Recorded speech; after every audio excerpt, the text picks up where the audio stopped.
5월이 되어서 우리 선교 10주년 을 기념하며 제가 이제 선교에 대한 말씀을 전하고 있습니다. 오늘이 셋째 주입니다. 그래서 첫째 주, 둘째 주 말씀을 간략하게 요약하고 오늘 셋째 주 말씀 제목이 뭐죠? 여러분 주보에 있죠? 바치어라. 예. 바치어라 11조도 아니고 바치어라 선교 헌금도 아니고 뭐 바치어라 뭐 내 인생을 이런 것도 아니라 바치어라 내 마음을. 만약에 헌금에 대해서 뭐 어느 정도 헌금을 바쳐라 이러면 명확하잖아요. 그죠? 그만큼 액수를 드리면 될 거 아니에요? 뭐 보통 뭐 재산을 바쳐라, 시간을 바쳐라, 몸을 바쳐라. 그렇게 말할 때 바치는 그 명확한 뭔가가 있어서 뭘 바쳐야 바치는 건지를 우리가 진짜로 알 수 있습니다. 그런데 마음을 바쳐라 이러면 나는 마음 다 바쳤는데 뭘 더 바쳐야 되나? 그렇게 생각할 수 있어요. 마음을 바친다는 게 도대체 뭘 어느 정도 얼만큼 해야 마음을 바치는 것이며 하나님은 만족하실까? 그 기준이 없으면 마음을 바쳐라 하신 하나님 앞에서 내가 너 마음 다 바쳤는데요. 여러분 마음속에 뭐 부처, 알라, 또 뭐 있어, 마호멧, 또 뭐 할까요? 무슨 선앙당에 뭐 어떤 나무, 삼신할매 뭐 이런 거 모시고 있습니까? 아니잖아요. 그죠? 우리 마음을 다 누구에게 지금 드리고 있어요? 하나님께 드리고 있지 않습니까? 이미 마음을 바쳤어요. 근데 뭘 또 얼만큼 해야 하나님은 만족하셔서 네가 마음을 나에게 바쳤구나 그렇게 하신다는 말입니까? 하나님 왜 자꾸만 성경 이것저것에 구약 신약 전부 다 마음을 바쳐서 뭘 하라 뭐 마음을 어떻게 하라 이런 마음에 대한 이야기가 참 많습니다. 그래서 오늘은 첫째 주, 두 번째 주 말씀을 간략히 요약하고 왜 우리가 그런 선교의 사명을 주시고 선교의 주체가 되셔서 친히 선교의 모든 일을 해가시는 그 하나님께서 오늘은 우리에게 너의 마음을 바치라 하시는가 그 이유 그리고 마음을 바치는 게 무엇인가를 살펴보고 결단하고 우리 평생에 그렇게 살아가는 우리 열방교회의 모든 성도 되시기 바랍니다. 예. 성경 이야기는 끝난 이야기가 있고 아직 안 끝난 이야기가 있다고 그랬습니다. 그래서 신약 용어로는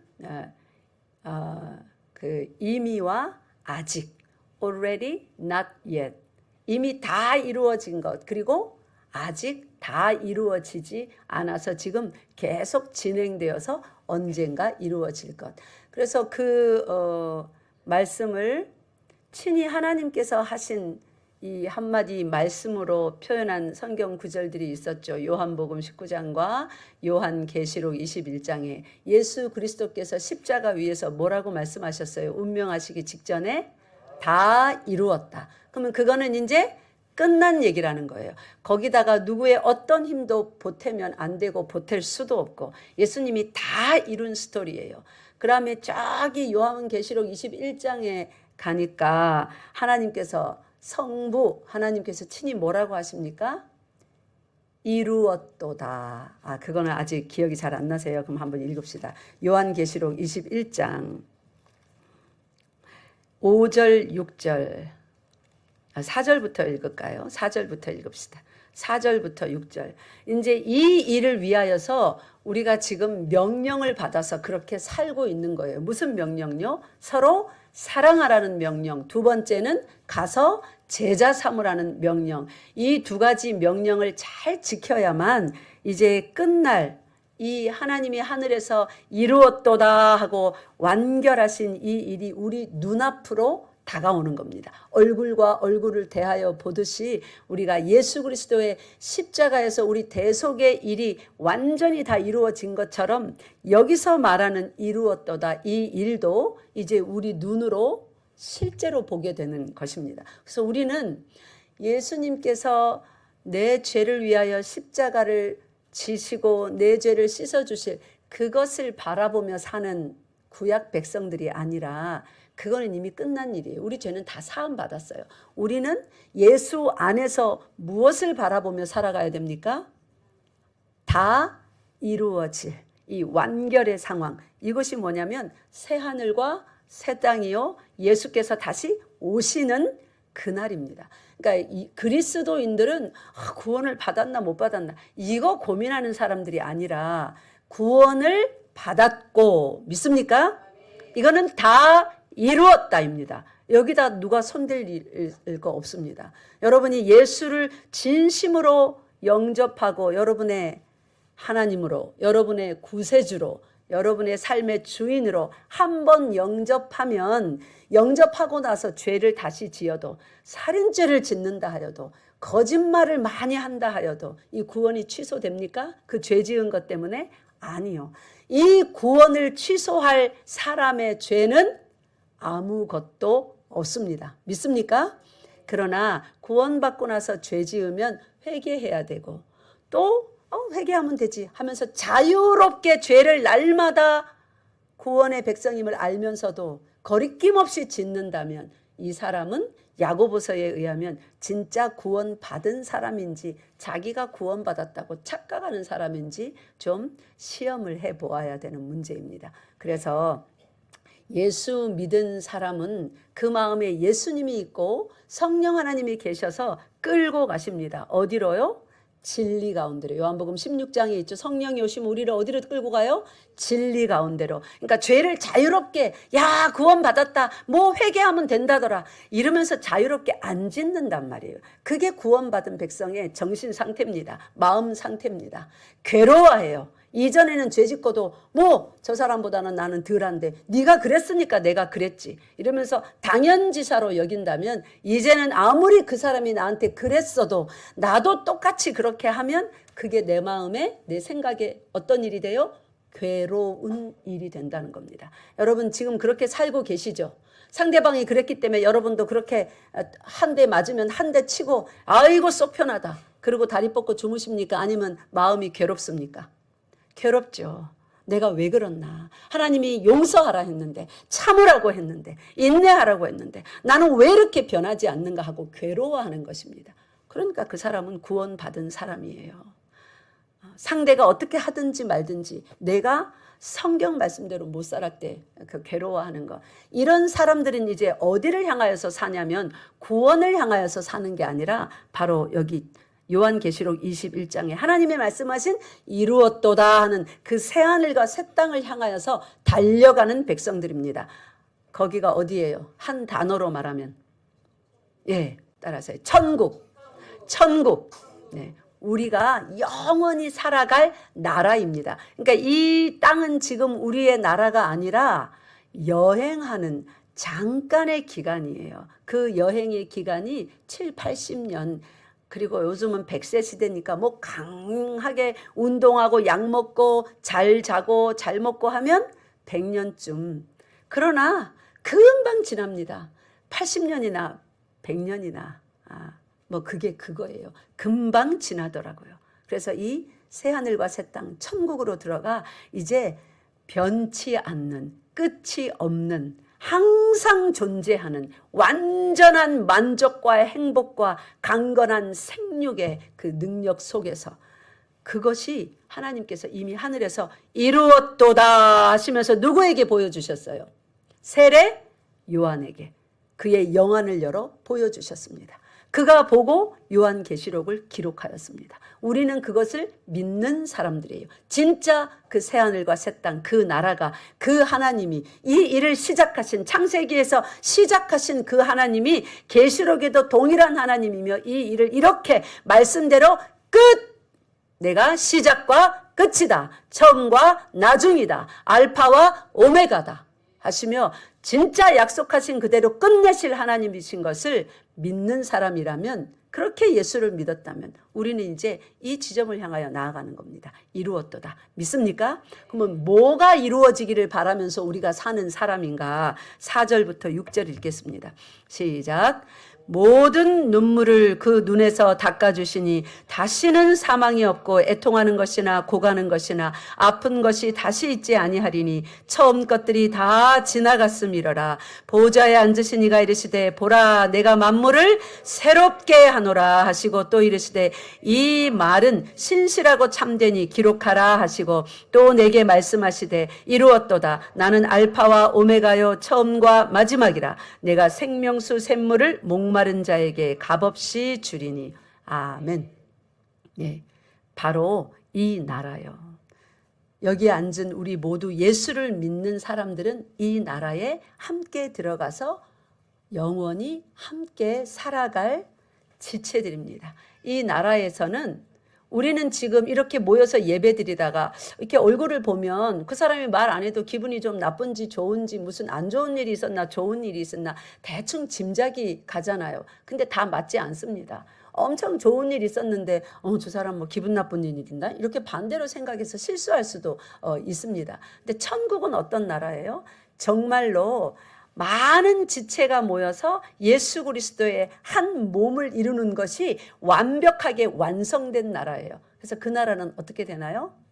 그리스도의 생각이 완전히 내 속에 있습니다. 그냥 아는 거예요. 예수님이 지금 무슨 생각하는지 말 안 해도 예수님이 생각하시면 전부 다 그렇게 움직여요. 내가 말 안 해도 내가 생각한 것이, 그때는 악이 완전히 제거된 나라이기 때문에 나의 생각이 어떻게 합니까? 여러분들이 다 알아요. 같이 사는데 싹 다 알아요. 예수님이 나의 생각을 아세요. 지금도 예수님은 내 생각을 아시죠. 그런데 죄악된 것도 있고 깨끗한 것도 있고, 그래서 자꾸만 죄하고 잘라내고 막 찌르고 쪼개고 그러면서 말씀으로 거룩하게 씻고 또 씻어야 되지만 천국에는 그렇게 씻을 필요가 없는 나라예요. 완전하게 선하고 아름답고 의로운 착한 그런 마음과 생각으로 가득 차서 서로의 생각이 전부 다 통합니다. 수돗물을 틀어놓으면 큰 욕조에 가득 받치는 것처럼 우리의 생각이 하나님의 나라라는 그 큰 공간 가운데 완전하게 의로운 생각으로 충만하여 거기를 같이 걸어다니며 동거하며 사는 거예요. 지금은 여러분의 생각을 다른 사람과 완벽하게 공유하기 원합니까? 에이구머니나 무슨 말씀이세요? 복음아, 복음이의 모든 생각을 여기 있는 모든 성도들이 다 알았으면 좋겠니? 절대로 안 되죠. 절대로 안 되죠. 왜 안 되는 거예요? 맞아요. 부끄럽고 창피하죠. 우리 말로 남사스럽다고 그러죠. 절대로 안 됩니다. 그래서 뭐 포커페이스라든지 뭐 마인드 컨트롤이라든지 표 안 내려고 막 그러기까지 하잖아요. 천국에서는 진짜 그런 사람들 보고 왜 그 외식하는 자라 그러잖아요. 안과 밖이 다른. 천국에는요, 안과 밖이 뒤집으나 또 다시 뒤집으나 똑같아요. 그게 예수님이셨습니다. 예수님은 이 땅에 육신을 입고 그렇게 사셨어요. 그런데 천국 가면 우리가 그렇게 살아요. 뭔가 부끄럽고 가려야 되고, 아담과 하와가 죄 짓고 나서 제일 먼저 한 일이 뭐예요? 가리는 거예요. 부끄러워서. 그러나 천국 가면 가릴 것이 하나도 없는 나라. 완벽하게 투명하게, 우리 왜 물고기들 보면 안에 뼈까지 다 보이는 고기들 있죠. 그죠? 그렇게 깨끗해지는 거예요. 여러분, 뼈가 다 보인다는 게 아니라 예, 완전히 생각이 한 가지로 의롭고 완벽한 아름다움 속에 있기 때문에. 그러니까 어떻게 내 이웃을 내 몸처럼 사랑하지 않을 수가 있습니까? 천국 가면 너도 나고 나도 너고 다 한 덩어리인 거예요. 완벽하게 동일한 생각, 동일한 사랑, 그런 속에서 사니까요. 얼마나 아름다운 나라일까요? 나가도 들어가도 바닷가에 가도 산에 가도 예수님하고 똑같은 사람들만 넘쳐나요. 여러분, 예수님 얼마나 만나고 싶습니까? 그런데 그 예수님하고 똑같은 사람, 그런데 얼굴은 달라요. 모습이 다 달라요. 근데 마음이 다 똑같아요. 상상만 해도 너무 신나죠. 그리고 또 먹을 것이 넘쳐납니다. 일해서 벌어먹고 사는 게 아니라, 누구는 능력이 좋아서 많이 벌고 누구는 없어서 조금 벌고가 아니라, 버는 게 아니라 하나님의 공급하여 주심으로 누구든지 마음껏 배불리 먹고 마시고 취하고 가지고 즐기고, 그런 잔치의 나라가 천국인 것입니다. 가고 싶지요. 우리 지금 거기로 가고 있는 거예요. 그 일이 하나님께서 이루었도다 하셨는데 그 일을 이루기까지 하나님이 열심히 하나님 나라에서 계획하셔서 다 이루었어요. 근데 실제 이 역사 가운데는 그 일을 이루는 그 끝날까지 누구를 통하여서 일합니까? 그 백성들을 불러 여기에 이 표현하여 주신 이 좋은 나라, 이 완벽한 이 복을 받아 누릴 사람들이 있어야 되잖아요. 그죠? 하나님이 정하셨는데 그 사람들을 어떻게 부르신대요? 예수님 말씀에 의하면 그러므로 너희는 가서 모든 민족을 제자로 삼아. 이게 우리가 선교해야 되는 이유인 것입니다. 그런데 여러분, 선교 조금 하고 뭐 교회 뭐 좀 해외에 많이 세우고 주의 종들 좀 많이 훈련해서 잘 세우고 좀 탁월한 뭐 선교사나 목사나 무슨 평신도 사역자나 그냥 성도나 뭐 공로가 좀 있으면 그저 으쓱대면서 자기의 공로를 알아주지 않으면 막 분노하는 이런 일이 종종 생깁니다. 왜 그러냐면 이제 오늘 말씀입니다. 일을 할 때에 마음을 바쳐서 하지 않고 온 힘을 다하여서 목적을 향하여 목적지만 향하여 과업을 완수하는, 마치 회사 생활하듯이 실적 쌓으면 월급도 올라가고 상여금도 있고 칭찬도 받고 사장님 신뢰도 얻고 그렇지 않습니까? 그죠? 과업 달성하듯이 회사 생활하듯이 그렇게 신앙생활하는 사람이 교회 안에 보면 많이 있습니다. 그런 사람은 이렇게 인정을 받는 그런 거에 굉장히 몰입되어 있어서 일정 기간이 되고 어떤 상황이 돼서 내가 좀 인정받아야 되는데 그 합당한 나의 기대가 채워지지 못하면 외롭다고 하고 나는 이렇게 했는데 이게 지금 나에게 주는 보상입니까? 하면서 끝에 가서 꼭 값을 치러 달라고 그렇게 손을 내밀게 돼 있습니다. 그러면 우리가 마음을 바쳐서 일하면 그렇지 않다고 하는데 마음을 바치는 게 도대체 어떤 것인가? 우리 예레미야 35장에 있는 레갑 사람들의 경우를 보면서 우리 마음을 바쳐서 일한다는 것이 무엇인지 오늘 한번 배워봅시다. 우리 사랑하는 사람들 사이에 우리 첫사랑을 할 때 옛날에 다 기억을 해보세요. 첫사랑 자꾸 생각하면서 옆에 있는 짝지를 멀리하면 안 되지만 오늘 교훈을 위하여서 잠시 그때의 그 무드를 한번 생각해 보세요. 마음이 온전히 상대에게 받쳐져 있는 때였습니다. 그럼 마음이 받쳐졌다는 게 도대체 무슨 말인가? 겉으로는 표시가 안 나잖아요. 그죠? 바쳤는지 안 바쳤는지. 근데 마음이 바쳐졌다는 거, 어떤 대상에게 내 마음이 온전히 바쳐졌다는 게 무슨 뜻인지. 예레미야 35장에 보면 레갑 사람들 후손들 앞에 예레미야가 하나님께서 2절에 보면 35장 2절에 보면 레갑 사람들 집에 가가지고 그들을 여호와의 집 한 방으로 전부 다 모으라고 했습니다.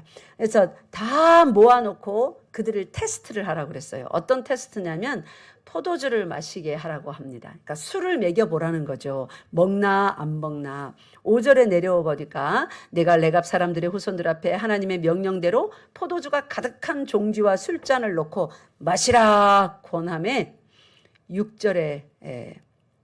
6절만 같이 읽겠습니다. 시작. 그들이 이르되 우리는 포도주를 마시지 아니하겠노라. 레갑의 아들 우리 선조 요나답이 우리에게 명령하여 이르기를 너희와 너희 자손은 영원히 포도주를 마시지 말며. 아멘. 왜 안 마신다고 합니까? 이들이? 그들의 선조 레갑의 아들, 그러니까 레갑이라는 사람이 이 사람들의 제일 위의 선조인가 봐요. 그래서 레갑 족속 또는 겐 족속이라고도 합니다. 성경에 겐 족속, 레갑 족속 하면 같은 무리들이에요. 레갑의 아들 우리 선조 요나답이 명령을 했답니다. 이게 언제적 얘기냐면 지금 이 예레미야가 이들을 하나님의 명령을 위해서 포도주를 마시라 하고 시험하는 이때로부터 약 250년 전에 그 선조 요나답이 이들에게 명령했습니다. 너희들은 포도주를 마시지 말고 7절에 오니까 집도 짓지 말고 파종도 하지 말고 포도원을 소유하지도 말고 너희는 평생 동안 장막에 살아라. 이게 the nomad spirit이라고 하죠. 그래서 우리 세상에 좀 초연하게 사는 사람들은 이런 스피릿을 가지고 산다 이러면서 뭐 글도 쓰고 뭐 막 그럽니다. 노매드가 뭐냐면 떠돌아다니는 방랑객들, 유목민들, 한 자리에 머물러서 뭐 집 짓고 거기에 재산을 모아서 이렇게 축적하고 세워가며 사는 사람들이 아니라 떠도는 그런 사람들입니다. 근데 이들이 이렇게 유목민으로 살고 평생 동안 포도주도 마시지 않고 하는 이런 모든 이들의 유목민적 삶, 그러면서도 유목민으로서 지켜야 되는 종교적인 규율, 이런 것을 요나답이라는 성경에 또 여러 곳에 여호나답이라고도 표시되어 있어요. 여호나답, 요나답 같은 말입니다. 이 선조가 명령을 했대요. 근데 이 사람들이 얼마나 이 선조의 명령을 잘 지키는지. 8절 시작. 우리가 레갑의 아들 우리 선조 요나답이 우리에게 명령한 모든 말을 순종하여 우리와 우리 아내와 자녀가 평생 동안 포도주를 마시지 아니하며, 그 다음에 집도 안 짓고 포도원이나 밭이나 종자도 가지지 아니하고. 지금으로 우리 현대적으로 말하면 그 왜 집시들 있죠. 떠돌아다니는, 마치 집시들과 같이 그런 삶을 살았답니다. 누가 그렇게 살으라고 해서요? 그들의 조상 요나답이, 선조 요나답이 평생 포도주 마시지 말고 너희는 집도 짓지 말고 파종도 하지 말고 농사 짓지 말고 이렇게 옮겨 다니면서 그렇게 살아라, 그렇게 했답니다. 그냥 그렇게 해라가 아니라 그렇게 하면 요런 복이 너희에게 임할 것이다 하고 복까지도 약속해 주었어요. 7절 하반절 봅시다. 7절 하반절 시작. 그리하면 너희가 머물러 사는 땅에서 너희의 생명이 길리라 하였으므로. 이 당시에는 침략을 많이 받아서 상시 그들의 목숨, 재산 이런 것이 갈취를 당하고 죽임을 당하는 일이, 뭐 딸들은 잡혀가서 부인으로 종으로 막 잡혀가기도 하고 아들들은 잡혀가서 일하는 종으로 뭐 군대로 그렇게 쓰이기도 하고, 그러니까 언제 어느 게 목숨이 어떻게 될지 알지 못하는 아주 위험한 이런 고대 사회였습니다. 이럴 때에 너희가 이렇게 살면 너희의 생명이 너희 머물러 사는 땅에서 길 거다. 그러니까 이 복을 받기 위하여서 이들은 조상 요나답이 말한 그것을 계속 지키며 살았습니다. 단순히 요나답의 말로 지킨 것이 아니라 이제 앞뒤 모든 말씀 구약의 저 위에서부터 이들의 스토리를 읽어보면 언제부터 이들은 이스라엘과 함께 했냐면 이스라엘의 그 40년 광야 생활 있죠. 거기서부터 이스라엘과 만나서 함께 다녔으며 함께 가나안 땅에 들어와서 유대 땅 변방 유대 평원에서 살았어요. 이 주류로 섞여서 예루살렘 성을 중심으로 그렇게 살지는 못했지만 그들도 여호와 하나님에 대해서 이스라엘 민족과 함께 다니며 배웠고, 그래서 마치 나실인의 규례처럼 평생 포도주를 먹지 않는 그런 경건한 삶을 살려고 했고, 유대 평원 주변에 살다가 어째서 지금 이들이 하나님께서 예레미야 보고 그들을 데리고 와서 시험해보라 하는 이런 일에 쓰이는 어떤 본보기의 삶을 살게 됐냐면 11장에 보니까 바벨론 느부갓네살 또 수리아인의 군대, 이런 군대들, 바벨론이 지금 막 일어나고 있지 않습니까? 그런 데서 두려워하여서 피하여 예루살렘으로 가자. 우리가 사모하고 사랑하는 여호와의 땅, 여호와의 백성이 있는 그 속으로 들어가자 해서 그들이 지금 그 유대 역사 말기쯤 돼서 이 예루살렘 땅에 들어와서 같이 살게 된 거예요. 근데 하나님께서 선지자를 보내고 또 보내도 이 유대 백성들이 도무지 하나님 말씀을 듣지 않자 하나님께서는 그들에게 교훈하시기 위하여서 레갑 족속을 들어서 자, 이들에게 시험해봐라 하고 그들이 끝까지 그들의 조상 요나답이 준 그 말씀, 뭐에 순종합니까? 말씀에 순종합니다. 남겨준 그 말씀에 순종하되 온 마음을 다하여서 순종하는 모습을 보이는 거예요. 마음을 다하여서 지금 레갑 족속이 누구가 포도주를 안 마십니까? 그들의 아내도 그들의 자녀도. 그냥 자기만 안 모시는 게 아니라 마음을 다 한다는 건 뭐냐면 말씀을 하나 들었으면 나와 관계된 모든 사람들에게 그 말씀을 가르쳐 그 다음요 지키게 하는 거예요. 당대에만요? 아니요. 이 일이 지금 몇 년 동안 계속되고 있다고요? 250년간 지금 계속되고 있습니다. 그러니까 마음을 다한다는 것은 한번 무엇을 붙잡았으면, 바꾸려고 쟁기를 붙잡았으면, 예수님께서 누가복음에서도 말씀하셨어요. 쟁기를 잡고 뒤를 돌아보는 자는 하나님 나라에 합당하지 않다고요. 마음을 다한다는 게 뭐냐면 어떠한 일에 어떠한 대상에게 말씀을 듣고 내가 그렇게 하겠습니다 했으면 어려움은 버려버리고 뭐 힘들면 떠나버리고 부딪히면 멈춰버리고 뒷걸음질 치고, 이게 아니라 마음을 다했다는 것은 무슨 말이냐면 목숨을 거기다 걸었다는 말이에요. 마음을 다한다는 것은, 마음을 바친다는 것은 뭐냐면 내 모든 뜻을 거기다가 다 올인했다는 겁니다. 그래서 아내에게도 그렇게 하라고 그러고 자녀들에게도 그렇게 하라고 그래서 이 사람들이 조상 요나답이 한 말을 계속 250년 동안 지금 하나님이 보시고 신뢰하여서 이 말 듣지 아니하는 유대 백성들에게 교훈으로 삼아서 가리킬 교재로 뽑아서 자 데리고 와서 집안 다 데리고 와서, 그러니까 집안을 다 불러 모을 정도로 이 족속이 작았나 봐요. 컸으면 다 불러 모으지는 못하겠죠. 그죠? 대표자들만 불러 모으겠죠. 근데 그렇게 큰 무리도 아니었는가 봅니다. 마치 이 전체 세상 안에 우리 그리스도인들은 작은 무리입니다. 그것처럼 전체 이스라엘 안에 레갑 족속은 아주 작은 무리였어요. 그러니까 다 불러 모을 수 있죠. 한 방 안에 이렇게 표현하는 거 보니까 포도주를 마시라니까 안 마시겠대요. 그래서 하나님께서 이 이스라엘에게 레갑 족속을 본으로 삼아서 극렬한 분노를 표시합니다. 왜 분노합니까? 레갑 사람들은 자신과 동일한 사람에 불과한 요나답의 명령임에도 불구하고 순종합니다. 그런데 사람이 아니라 영이신 하나님, 애굽 땅에서 그들을 건져내신 그 능력의 하나님, 그 하나님의 명령을 유대 백성이 순종합니까? 안 합니다. 그리고 이 레갑 족속은 요나답이 죽은 지 오래됐습니다. 요나답이 죽은 지 오래되었으므로 그들이 순종하든지 말든지 요나답이 알 수가 있습니까? 순종 안 한다고 쫓아와서 왜 순종 안 했느냐 그렇게 야단칠 수 있습니까? 야단은 못 쳐요. 죽었잖아요. 그죠? 근데 하나님은요 죽지 않으십니다. 계속 그들과 동행하시며 잘못할 때마다 누구를 보냅니까?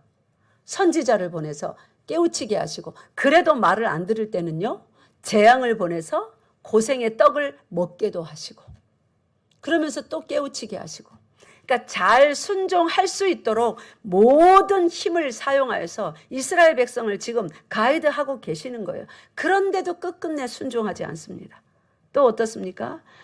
레갑 족속에게 조상에 대한 그들의 의무를 깨우쳐주는 그 누구도 없습니다. 하나님은 하나님에 대한 이 백성들의 책임이 무엇인지를 깨우쳐주는 선지자가 있고 제사장이 있고 왕이 있고, 하나님이 삼중 직분을 사용하여서 이 백성들 가운데 세우시고, 하나님에 대한 책임이 무엇인지 하나님의 백성으로서, 또 하나님은 이 백성의 하나님으로서 누구인지 하나님은 신실하게 보이시면서 이 백성의 책임을 깨닫게 하셨습니다. 그런데 이들은 말을 듣지 않습니다. 오히려 선지자들의 깨우침에도 불구하고 선지자들을 잡아 죽이기까지 하는 그들의 불순종, 불복종에 하나님이 진노하시는 것입니다.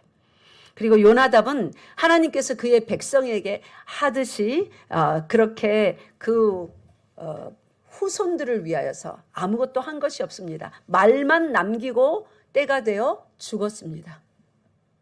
아무것도 그 백성들이 포도주도 안 마시고 경작도 하지 않고 집도 안 지어도 잘 살 수 있을 만한 어떤 물질적인 지원을 요나단은 하지 않았습니다. 그저 명령만 내렸습니다.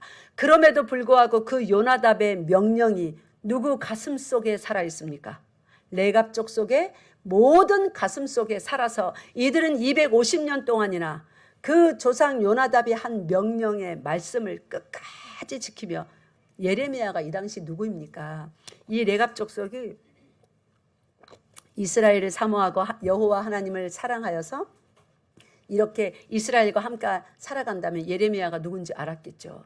이들은 평생 가야 직접 얼굴 볼 수 없는 어마어마한 존재입니다. 그런데 예레미야가 이들을 부르는 거예요. 그리고 포도주를 딱 앞에 놓고 마시라는데, 우리 같으면 마치 대통령이 청와대로, 지금은 청와대가 아니죠, 대통령의 집무실로 불러다가 너희들 이거 마셔라, 사장님이 직원들 불러다가 회식이다, 한 잔씩 마셔라, 뭐 한 잔이면 어때 하고 따라주는 거. 우리 그리스도인들이 은근히 그리스도인인 것을 숨기고 사장님이 따라주는데 안 먹으면 어떻게 합니까? 눈에 딱 찍힙니다. 그죠? 그러니까 한 잔 마시죠. 대통령이 그러는데, 시장님이 그러는데, 이게 어떤 자리인데 한 잔 뭐 까짓것 뭐 마실 수 있죠.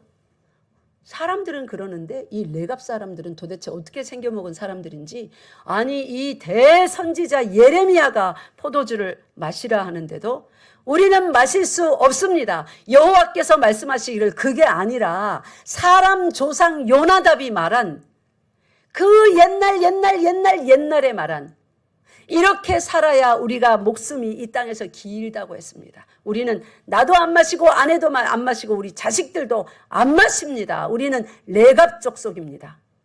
그러는 거예요. 이 레갑 족속의 고백을 들으면서 하나님 마음이 어떠셨을까요? 상상 한번 해보세요. 이게 마음을 바친 사람들의 삶입니다. 마음을 바치는 것은 1년 그렇게 하는 게 아닙니다. 10년 그렇게 하는 게 아닙니다. 20년 그렇게 하는 게 아닙니다. 그러면 내가 죽을 때까지 하면 되나? 아니요. 죽을 때까지 그렇게 해도 안 됩니다. 어떻게 해야 될까요? 딱 여기 있는 사람들처럼 해야 됩니다. 이들은 어떻게 했냐면, 자, 몇 절을 보시냐면 8절 보세요. 내가 죽을 때까지만 그렇게 해도 안 된다고 그랬죠. 마음을 바친다는 것은, 마음을 바쳐서 뭔가의 말씀에 순종하는 건 어떻게 하느냐면은 내가 죽을 때까지 그렇게 하고, 그 다음에요, 어떻게 해요? 내 배우자도 죽을 때까지 그렇게 하도록 그 말씀을 가르쳐 줘야 됩니다. 부부만 그렇게 하면 되는가? 아니요. 그들에게서 태어난 모든 자녀들도 죽을 때까지 그렇게 하도록 가르쳐 지키게 해야 됩니다. 그렇게 가르쳐 지킨 자녀들은 또 어떻게 할까요? 그들의 배우자에게 전하겠죠. 그들의 자녀들에게 또 전하겠죠. 그게 지금 250년을 계속해 온 거예요. 이것이 마음을 바쳐서 하나님을 사랑하는 사람들의 삶입니다. 말씀을 지키는 사람들의 삶입니다. 그래서 여러분, 우리가 예수 그리스도의 사랑을 받았습니다. 예수님은 어떻게 일하셨나요? 당신의 마음을 하나님께 다 드려서 사역을 하셨습니다. 그럴 때에 예수님은 그가 남긴 제자들도 어떻게 살도록 만드셨습니까? 마음을 다 바쳐서 살도록 예수님께서 하셨습니다. 어떻게 해요? 대표적인 한 예가 있죠. 베드로, 배신자 아닙니까? 베드로에게 다시 갔습니다. 그래서 네가 나를 사랑하느냐? 마음을 다 바쳐서 사랑할 수 있도록 질문하시고 성령을 보내셔서 그에게 힘을 주셨습니다. 레갑 족속은 성령 충만한 백성도 아님에도 불구하고 그렇게 조상들의 남긴 말씀을 목숨처럼 받드는데, 하나님의 백성은 그러지 않았습니다. 하나님께서 이 백성들을 구해내시고자 예수 그리스도를 보내셨고, 그가 마음을 어떻게 다 바쳐서 하나님 나라를 위하여 사랑하는 그 백성들, 죄다 죄인일 뿐인 배신자인 베드로까지, 우리까지 그렇게 사랑해 내셨는지 그 삶을 보이시고, 그분의 영, 그가 그렇게 살 수 있었던 이유인 그분의 영을 우리들에게 보내주시마 약속하셨고, 그의 영이 오시면 요한복음 16장에 뭐라고요? 그는 우리를, 성령은 우리를 어디로 인도해요? 진리 가운데로. 진실된 삶과 진실된 고백 가운데로 우리를 인도하시는 거예요. 날마다 날마다 날마다. 그래서 정말로 뭔가 하나님을 위하여서 할 때는 마음을 바쳐서 할 수 있도록. 자, 그러면 마음을 바쳐서 일할 때 조금 더 이제 구체적으로 몇 가지 경우를 봅시다. 마음을 바쳐서 일할 때 어떻게 일을 하는가. 자, 여기 사무엘상 가봅시다.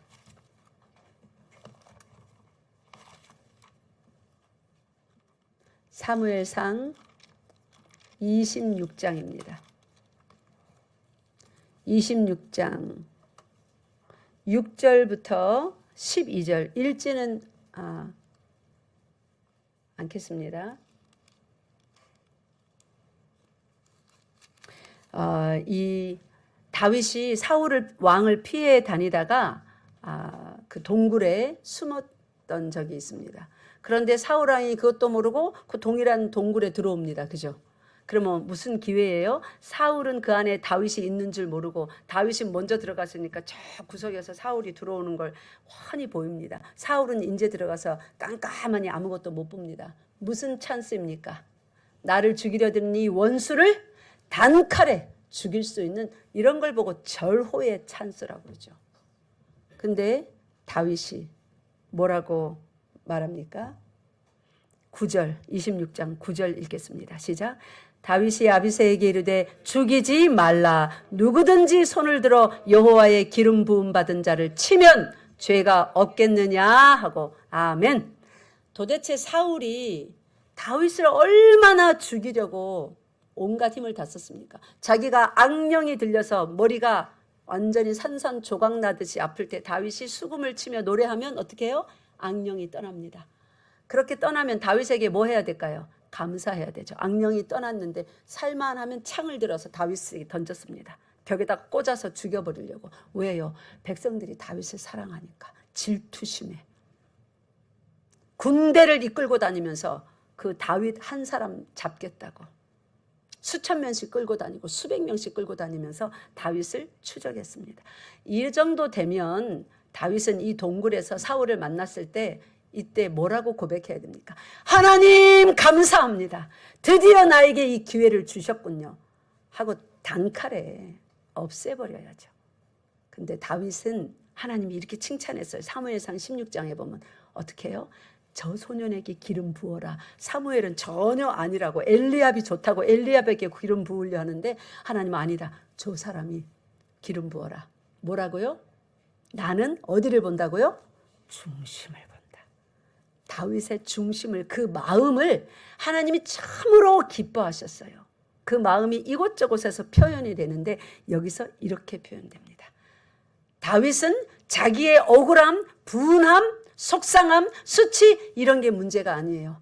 하나님이 지금 어떻게 일을 하시나. 사울에게 누가 기름 부으라 했어요? 하나님이 기름 부으라 했습니다. 그러면 사울을 끝장내셔야 되면 누구에게 권한이 있어요? 끝장낼. 다윗에게 권한이 있는 게 아니에요. 누구에게요? 하나님에게. 여러분 절대로 스스로 원수 갚지 마세요. 살다 보면 참으로 여러분의 심령을 상하게 하고 생각을 상해하고 미치도록 이가 갈리도록 그 사람 때문에 잠이 안 오는 그런 원수가 있을 수 있어요. 저는 없겠습니까? 저도 있죠. 사람인데 똑같습니다. 어린 아이들은 없겠습니까? 어린 아이들이 있습니다. 우리 손자가 그러더라고요. 누구 때문에 하나님의 할머니 너무 속상해 죽겠어요. 그래서 제가 싸움을 한 수 가르쳐 줬습니다. 좀 성경적인 방법으로, 그러나 아주 구체적으로. 뭐 그냥 위하여서 중보 기도하고 이거 아니에요. 할 말은 해야죠. 그래도 저 싸움 잘하거든요. 싸움 방법을 가르쳐 줬더니 그래서 요즘은 어떻디? 요즘은 아무 말도 안 하고 아무 짓도 안 해요. 괜찮아요. 그러더라고요. 지금도 보세요. 빙그레 웃는 거. 지금도 진행 중입니다. 승리를 했지 뭐예요. 너무너무 피곤하고 힘들어서 아주 학교 가기가 싫었대요. 원수를 스스로 갚으면 안 됩니다. 여러분, 하나님은 여러분이 생각하는 것보다 훨씬 여러분의 원수를, 교회의 원수를, 성도의 원수를 미워하십니다. 하나님이라고 다 사랑하는 거 아닙니다. 하나님의 백성들을 괴롭히고 자녀들을 괴롭히고 교회를 혼란하게 하는 하나님의 원수들을 우리 생각하는 것보다 훨씬 미워하십니다. 훨씬 큰 진노로 숯불을 쌓아가고 있습니다. 거기에 던질 숯불을. 근데 아무 때나 그러지 않아요. 하나님은 완전히 승리하시는 하나님이시기 때문에 때를 정해두시고 이랍니다. 우리처럼 분통 터질 때마다 야 저거 저쩌고 이러지 않습니다. 싸움에 노련하신 백전백승의 하나님이십니다. 믿습니까? 기다리세요. 하나님이 원수 갚아주실 때까지, 그때까지 인내하고 여러분의 마음을 이렇게 적개심으로 채우려 하지 말고 이 마음을 깨끗하게 청소해서 어찌든지 하나님 앞에 드리려고, 이 다윗처럼. 다윗은 그렇게 하나님을 먼저 생각하는 그런 사람이었습니다. 한날은 또 시므이의 일도 있죠. 우리 시간 없어서 그냥 말로 할게요. 압살롬이 다윗 자기 아버지의 왕위를 찬탈하겠다고 군대를 이끌고 막 궁궐로 쳐들어옵니다. 다윗이 얼마나 놀랬던지 신발도 못 신고 맨발로 별로 준비도 못한 채 휘하에 자기 측근들만 데리고 막 울며 도망갔습니다. 여러분, 아들이 아버지를 죽이고 왕위를 찬탈하겠다고 하는데 이거 누구한테 말할 수도 없고, 위험할 뿐만 아니라 뭐예요? 부끄럽고 창피한 일이에요. 집안 싸움 난 거잖아요. 왕위 다툼으로. 그죠? 어디고 자식 교육을 어떻게 했으면 저 모양이야. 백성들이 비웃지 않겠습니까? 정말로 창피하고 목숨이 경각에 달린 것. 막 도망가는데 이 시므이란 작자가 야 저주받아 마땅하다, 이 피를 많이 흘린 자여 죽어라 죽어라 저주받아 마땅하다 이러는 거예요. 옆에 휘하 장수가 가서 내가 단칼에 뵐까요? 다윗은 그러지 마라. 그가 합당한 말을 한다. 그가 나를 이렇게 저주해서 내 하나님이 나를 좀 긍휼히 여겨주시기를 바란다. 그리고 내버려 두라였습니다. 근데 나중에 이 원수를 어떻게 갚아주신가든가요? 하나님께서 멸문지하를 시켜버립니다. 솔로몬을 통하여서. 하나님은 하나님의 자녀를 해하려 하고 수치와 모욕 가운데 던져버리는 이런 원수들을 가만히 두지 않습니다. 하나님의 원수는, 하나님의 백성의 원수들은 그들의 뭐가 있을까요? 따라하세요. 성격, 일하는 스타일, 말하는 방식. 여러분, 그게 얼마나 해가 되는 줄 아십니까? 그래서 우리는 조심해야 돼요. 성경적으로 배운 대로 배우고 받고 듣고 본 바를 어떻게 해야 돼요? 행해야 됩니다. 하나님이 저주하지 말라고 했으니까, 악담하지 말라고 했으니까 안 해야 됩니다. 근데 원수들은 하나님이 그런 걸 가르쳐 주지 않아요. 마음껏 악담하고 저주하고 화내고 분내고 했습니다. 결국 그런 자기 자신의 삶의 스타일을 생각하는 방식, 그런 말하는 거, 움직이는 그 모든 것이 그에게 계속 있어서 그렇게 살았고, 그것 때문에 올가미가 되어서 왕에게 죽임을 받는 그런 죄목이 됩니다. 그렇게 살아서 그렇게 죽게 되는 거예요. 하나님은 그 시기를 반드시 맞닥뜨리게 합니다. 우리에게는, 우리가 비록 죄를 지어도 우리의 행위 때문에 올 수 있는 죽음의 시기를 우리는 면하게 해주셨어요. 그거를 누가 다 지셨기 때문에? 예수께서 다 지셨기 때문에. 믿습니까? 마음을 하나님께 바치세요. 원수를 대적하지 마세요. 여러분의 원수는 누구의 원수이기도 합니까? 예. 너희 원수가 내 원수고 내가 너희 대적의 대적이 되리라. 너희 원수를 사랑하고 미워하지 말라. 하나님께서 말씀하셨습니다. 마음을 바치는 사람들은 오직 하나님이 이 일을 어떻게 보시는가, 하나님이 누구신가, 그 일에만 관심을 쏟습니다. 그래서 빌립보서 3장 보시기 바랍니다. 이제 마음을 하나님께 바친 사람으로서 우리 대표적인 신약의 사람은 바울이 있죠. 빌립보서 3장 7절 8절입니다. 그가 얼마나 복음 전하기 위해서 수고하였습니까? 그러나 말할 수 없는 수치와 모욕과 매질, 40에 하나 감한 거를 5번이나 맞았대요. 그 11년 복음 전도의 여행 중에 5번이면 몸이 성한 채로 사역했던 적이 거의 없다는 거예요. 늘 어딘가는 부러져 있고 찢어져 있고 그 상처로 힘들면서 살겠다는 말이에요. 그럼 하나님께 원망할 만하잖아요. 근데 마음을 하나님께 이미 바쳐버렸기 때문에 하나님이 그 마음이 주인이시기 때문에 뭐라고 고백하냐면 이렇게 고백합니다. 7절 8절입니다. 시작. 그러나 무엇이든지 내게 유익하던 것을 내가 그리스도를 위하여 다 해로 여길 뿐더러 또한 모든 것을 해로 여김은 내 주 그리스도 예수를 아는 지식이 가장 고상하기 때문이라. 내가 그를 위하여 모든 것을 잃어버리고 배설물로 여김은 그리스도를. 여러분이 원수를 미워하지 않고 도리어 사랑하고 여러분이 이전에 사랑했던 모든 것을 내려놓으면, 신경 쓰지 않으면 배설물로 여긴다는 것은 아우 내 돈, 내 시간, 내 꿈 그렇게 신경 쓰지 않고 다 내려놓고 오직 마음을, 생각을 완전히 하나님께 바치면 어떤 일이 일어나냐면, 따라하세요. 그리스도를 얻는다. 그리스도가 나의 하나님, 나의 구세주, 내 삶의 주인으로서 그리스도께서 활짝 열어서 당신이 누구신지 여러분에게 보여주신다는 거예요. 여러분 그냥 성경 읽고 지식으로 이런 분이겠구나 이거 하고 예수님과 가까이 교제하는 거하고 다릅니다. 이걸 좀 사모하세요.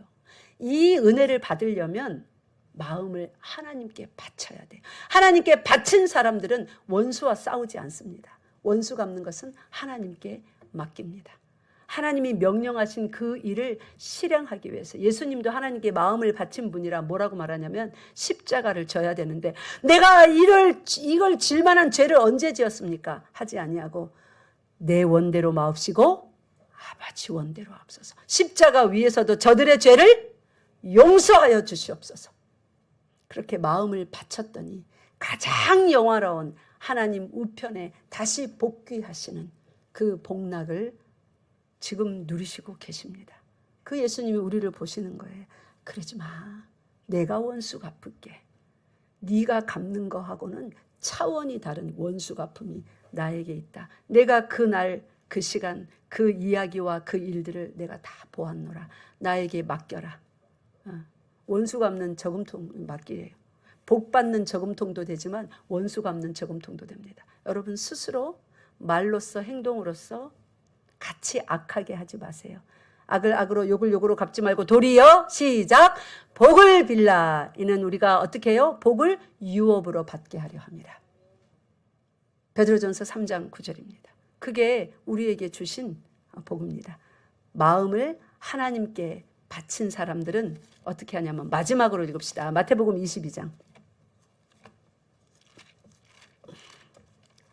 마태복음 22장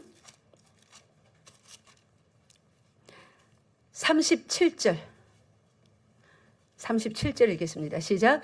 예수께서 이르시되 내 마음을 다하고 목숨을 다하고 뜻을 다하여 주 너희 하나님을 사랑하라 하셨으니, 하나님 사랑하는 거는 마음도 다하고 목숨도 다하고 뜻을 다할 것 같죠? 아니요. 마음을 다하면 마음을 하나님께 딱 드리면 그 다음에 목숨 다하는 것, 뜻 다하는 거 저절로 일어나는 겁니다. 다윗의 예를 보세요. 바울의 예를 보세요. 예수님의 예를 보세요. 마음 전체를 드리고 나면 그 말은 하나님이 하나님의 말씀으로 그 마음을 딱 잡아서 이렇게도 쓰고 저렇게도 쓸 수 있게 하면, 그렇게 내 마음을 드려버리면, 내 마음을 안 드리고 내가 판단해서 이거는 아닌데요. 내가 너무 손해인데요. 저 사람이 먼저 저렇게 했는데요. 이게 아니라 마음을 하나님께서 딱 잡도록 완전히 드리면 하나님 마음대로 쓰시는 거예요. 그러면 그 속에서 예수님이 누군지, 하나님이 누군지, 천국이 무엇인지 여러분이 지금 알고 있는 그 지식은 비교할 수 없는 차원 다른 풍성한 하나님에 대한 지식과 천국에 대한 지식을 하나님이 친히 여러분에게 보배로 열어주시는 것입니다. 믿습니까? 마음을 하나님께 드리세요. 사람에게 주지 마세요.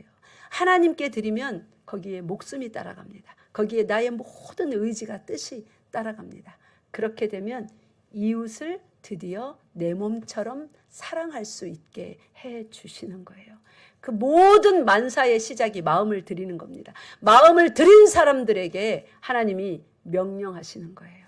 그 로마 병정들이 예수 따라다니면 죽이려고 보고 다니는데도 승천하실 때 그 앞에 떡하니 서 있었던 사람들이 있습니다. 예수님께 마음을 드린 사람들. 잡혀 죽어도 좋습니다. 예수님은 살아계십니다 하며 예수 그리스도의 부름 앞에 다시 모인 사람들. 예수님이 살아났다 말하는 사람들 잡아 죽이려고 그 당시 얼마 로마 병정들이 유대인 지도자들이 설치고 다녔습니까? 근데 마음을 바친 사람들, 그들에게 말합니다. 걱정하지 마라. 하늘과 땅의 모든 권세는 누가 가졌다고요? 로마 제국이 가진 게 아니다. 가이사가 가진 게 아니다. 누가요? 내가 가졌다. 가라! 내가 살아났다는 것을 증거하라. 그 다음요. 내가 세상 끝날까지 함께 하겠다. 그 말은 너희 원수의 원수가 되어주며 너희를 축복하는 자에게 내가 복 줄 것이니라. 아브라함에게 하셨던 바로 그 보장을 우리에게도 주시는 것입니다. 하나님이 우리를 위하시면 누가 우리를 막겠습니까? 여러분 한 사람 한 사람은 하나님이 모든 능력으로 함께 하시는 철옹성과 같은 견고한 예수 그리스도의 몸인 것입니다. 믿습니까? 한 주간 승리하는 삶 사시기 바랍니다. 기도하겠습니다. 아바 아버지 참으로 감사합니다.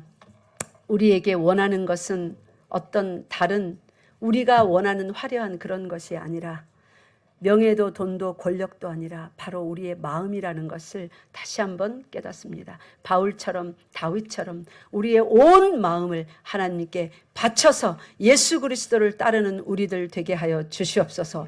원수 갚을 기회가 오더라도 원수 갚지 않게 하시고 하나님께 맡기고 우리는 복을 비는 아브라함처럼 복의 통로가 되는 그러한 예수 그리스도의 몸 되게 하여 주시옵소서. 우리 주 예수 그리스도 이름으로 기도드리옵나이다. 아멘.